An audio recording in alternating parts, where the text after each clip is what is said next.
For years, they wouldn't release the autopsy details. For over a decade, neither authorities nor Tegan's family wanted these horrors made public because they had seasoned officers and Tegan's grandparents crying loudly in the courtroom. He didn't know what he was doing was wrong. Are you kidding me? Are you kidding me? But to truly honor Tegan, we must tell the full story, because only this way could we prevent another 4-year-old from falling into the wrong hands. This is the sickening story of Tegan Skiba. In July 2010, Helen Reyes needed to attend mandatory U.S. Army Reserve training in New Mexico. Like many single parents, she needed childcare for her daughter, Tegan Alyssa Skiba, who was about to turn 4 years old. Let's make one thing clear. She had options. Tegan's paternal grandparents, Gerald and Sarah Skiba, who had consistently been involved in Tegan's life, eagerly offered to care for her. Instead, Helen chose her boyfriend of just 6 months, 21-year-old Jonathan Douglas Richardson. This decision would cost her daughter her life. It would cost her sleep and inner peace too. Because now, every time she goes to bed, she can't stop thinking about how her 4-year-old child spent her last 10 days. Helen had been with Richardson for only 6 months. That's all the time she had known this man before entrusting her daughter's life to him for 10 days. But what's more shocking is what Helen already knew about him. She had witnessed Richardson's violent temper firsthand. She had seen him force alcohol down her toddler's throat. She had discovered welts on her daughter's body after Richardson had disciplined her. And I went inside, and I grabbed her, and I held her, and I told her I loved her, and I asked, was she okay? I was angry. I was outraged. I was ready to leave. I wanted to go. At this point, Helen had been living with Richardson for a week or two. Helen claimed she was angry and outraged and ready to leave, but she didn't. She stayed with Richardson. She moved with her daughter into his dirty shed, and worse, just weeks later, she left her vulnerable daughter alone with him for 10 days. On July 5th, 2010, the day before Tegan's 4th birthday, Richardson drove Helen to her military training. Tegan sat in the back seat, unaware she was saying her final goodbye to her mother. After dropping Helen off, Richardson's first stop wasn't to buy birthday presents for the little girl. Instead, he drove to Lowe's and purchased a hasp lock and padlock, items later found installed on the shed door. The message was clear: no one was getting in, and Tegan wasn't getting out. The home where Richardson took Tegan was no home at all. It was a 20 by 20 foot converted shed in his grandparents' backyard in Johnston County, North Carolina. The tin-roofed structure sat approximately 150 feet from the main house. It had electricity, but no running water. In this filthy shed that reeked of urine and feces, Richardson would subject Tegan to 10 days of unimaginable torture. During this time, Richardson's grandparents were just 150 feet away in their home. They would later claim they had no idea what was happening. But Mrs. Creech, Richardson's grandmother, once approached the shed and noticed doorsteps soiled with feces. She heard her grandson sharply order Tegan not to approach the door. She knocked. No one answered. She left without further inquiry. Meanwhile, inside the shed, a little girl was being tortured to death. Yeah, this is her on her 3rd birthday. A year later, she would spend her birthday with an electric cord around her neck. On July 16, 2010, Richardson finally brought Tegan to Johnston Medical Hospital. She was unresponsive, barely clinging to life. Her body temperature was dangerously low. Richardson told the medical staff she had been jumping on the bed and fell, hitting her head. He claimed he had given her an ice pack and brought her to the hospital only when her head continued to hurt. Let's pause for a second here. Let's think of how many cases there are like these. If you've been following true crime like I have, then you recognize it. How self-sufficient are these monsters to think they can blame days, sometimes months, sometimes years of torture on a fall. Over and over again, we hear of children who go through hell at the hands of caregivers, and when they're inches away from death, they're brought to the hospital with the same lame excuse: oh, they fell while playing. As you probably imagine by now, Tegan's body told a different story. When nurse Mary Butler saw Tegan's injuries, she was so enraged that she chased Richardson as he tried to leave the hospital. She demonstrated in the courtroom how he grabbed him by his neck and dragged him into a room until police came. So I took off after him, and I chased him down. You chased him down? I was running for everything I was worth. Mary was the first of many to react viscerally to what this monster had done. I didn't have one bite mark to look at. I looked at many, many bite marks covering that little girl's body, not one. And those bite marks were good bite marks. We had 6 upper and 6 lower teeth in many cases. In some cases, we had 8 upper and 8 lower teeth. What the medical staff discovered was beyond comprehension. Tegan had more than 144 distinct injuries covering her tiny body. 66 human marks, some so deep they reached muscle tissue. Marks from electrical cords, broken bones in her arms and wrists, severe trauma to her head causing brain swelling. In the doctor's words, when she came to us, the brain has been damaged so severely that, and swelling was so much the brain matter was starting to come out. Here's Detective Matt De Silva testifying, a man with decades of experience on the force at that point. It immediately brought tears to my eyes. It's the most horrifying thing I've ever seen done to a human being, especially a child.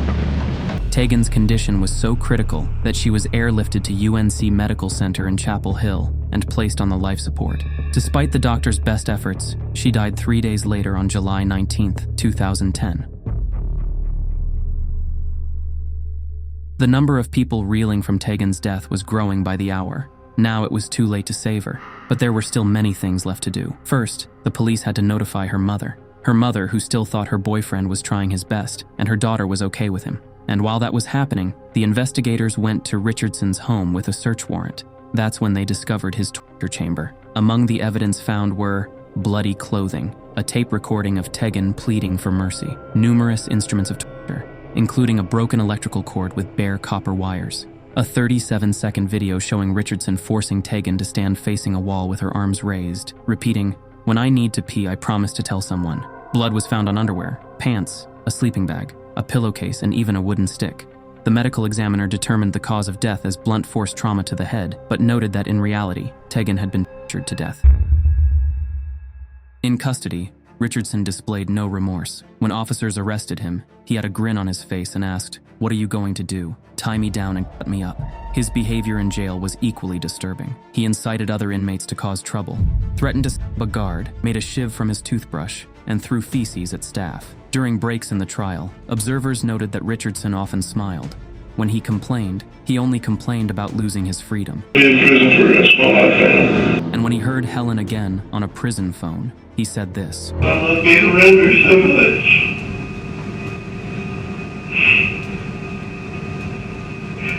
I love her to death, Helen, I do. And I would never do anything until she was murdered. His words ring not just hollow, but obscene. "I loved her to death" becomes a grotesque admission rather than a declaration of care. It's the ultimate coward's play, torturing a defenseless child for days, then hiding behind saccharine lies when caught. Even now, he refuses to acknowledge what he did. No apology to Helen, no remorse. While Helen made a catastrophic error in judgment, Richardson committed something so wrong, it can't even be put into words. The trial began in February 2014. People cried throughout it every single day. Tegan's family, detectives, coroners, jurors, except for Richardson. He just sat and stared. Prosecutors asked for the death penalty. 10 days torment. 10 days.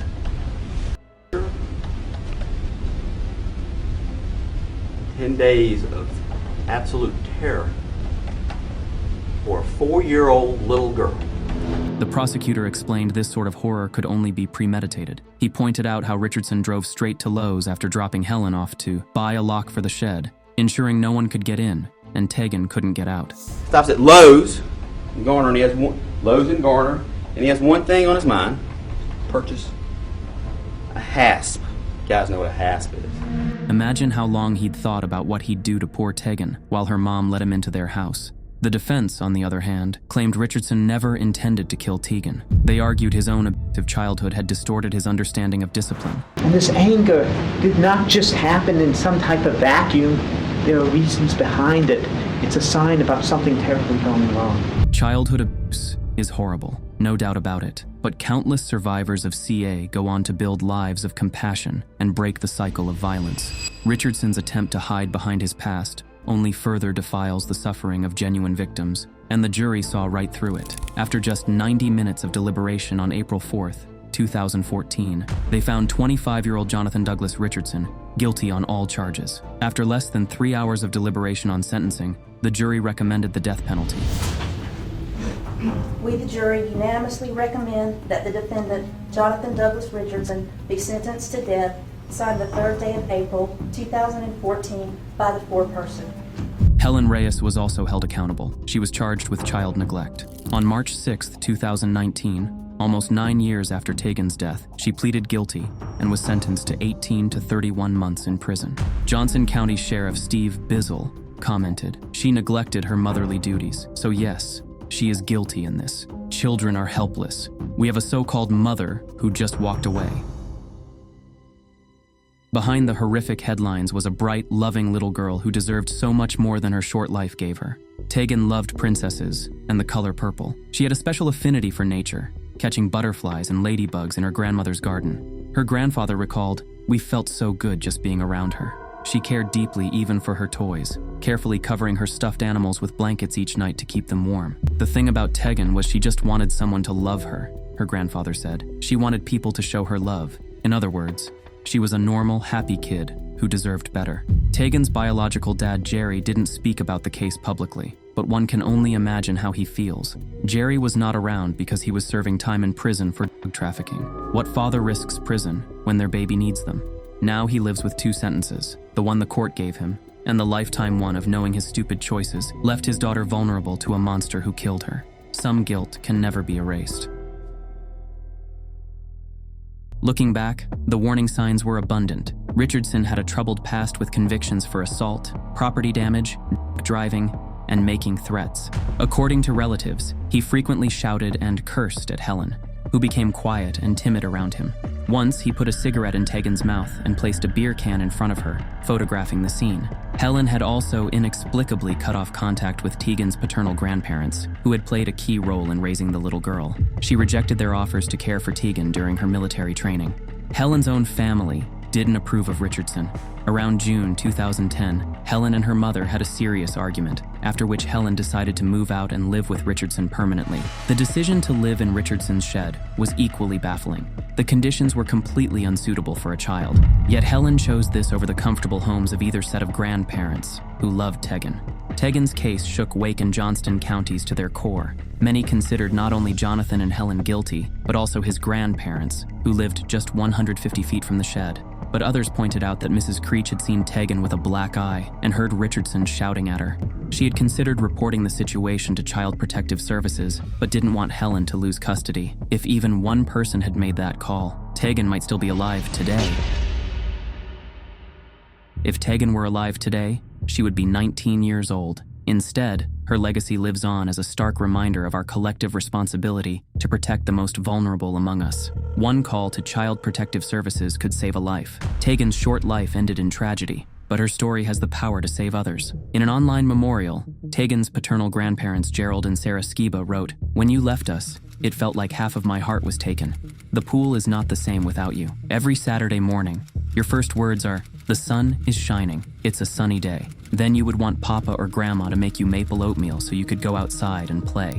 Simple joys, simple pleasures, a life that should have continued for many decades." What's even more heartbreaking, the Army later stated that Helen could have asked them for help with childcare during her training. As a single mother, she would have been required to submit a family care plan that outlined how her daughter would be cared for in her absence. According to a spokesman for her reserve unit, Helen did not provide such a plan. Child welfare services might have intervened had they known about Tegan's living conditions or the previous incidents of abuse. But no reports were ever filed. No one called for help. Everyone who saw something wrong chose to look away. In court, Helen admitted she shouldn't have left her daughter with Richardson. I know I was wrong for leaving her behind.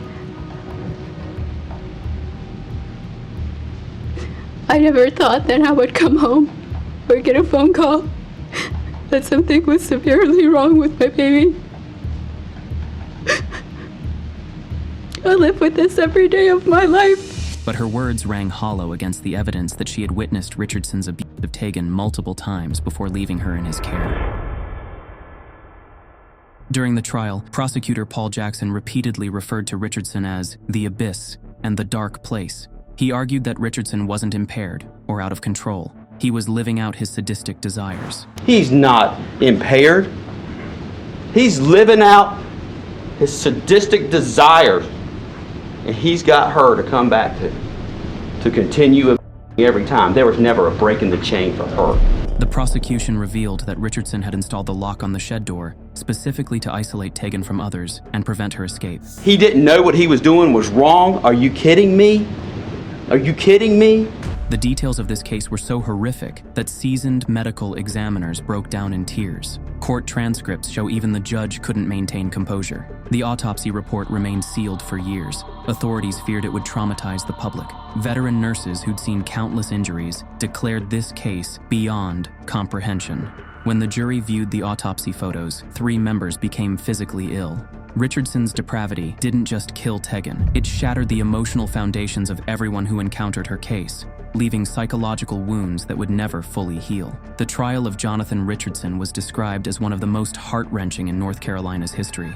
But there was only one person who remained calm and collected: Jonathan Richardson. The emotions that affected everyone else in the courtroom seemed to have no effect on him. He remained impassive during testimony, even smiling during breaks. This is the dividing line between humanity and Richardson's darkness. Normal people break down at child torture. That's what makes us human. Yet Richardson smiled while everyone around him crumbled. His calm wasn't strength. It was the terrifying absence of basic human empathy. When a room full of strangers is destroyed by evidence of what you did to a child, and you can smirk through it, you've told us everything about the monster inside you. Tegan was buried in a private ceremony, her 40-pound body finally at peace. Her death left a wound across Johnston County that will never fully heal. The lessons from Tegan's torture cost too much. Never trust someone with your child after knowing them for 6 months. Never ignore a single bruise. Never let a child live without running water. And for God's sake, if you see something wrong, make that call. Everyone failed her. Her mother's blind trust, her father's absence, neighbors who heard crying but did nothing, authorities who never checked, a system that will always be one phone call too late. Laws changed, forms were updated, committees formed. Cold comfort for a butterfly-loving child who'll never blow out 5 candles on a birthday cake. For every Tegan whose story breaks through the headlines, countless others suffer behind locked doors. Maybe on your street, maybe next door. The child at the playground with too many accidents. The neighbor kid who flinches when adults move too quickly. Tegan's memory demands one thing. When that voice in your head whispers something's wrong with how that child is being treated, listen to it. Pick up the phone. Be the person she needed. That's how Tegan Alyssa Skiba gets to save another child's life. What do we owe the children who suffer in silence? Should those who failed Tegan, from Richardson's grandparents to neighbors who heard crying, face criminal charges too? At what point does willful ignorance become criminal negligence? Drop your thoughts in the comments. This conversation matters. If Tegan's story moved you, hit subscribe. Her voice was silenced, but yours isn't. Every share helps protect another child. Every like pushes this story to someone who might recognize the warning signs next door. Watch that next video on screen, and make sure you come back for more. The hard truth needs to be shared if it's to make a difference. See you soon, and stay safe.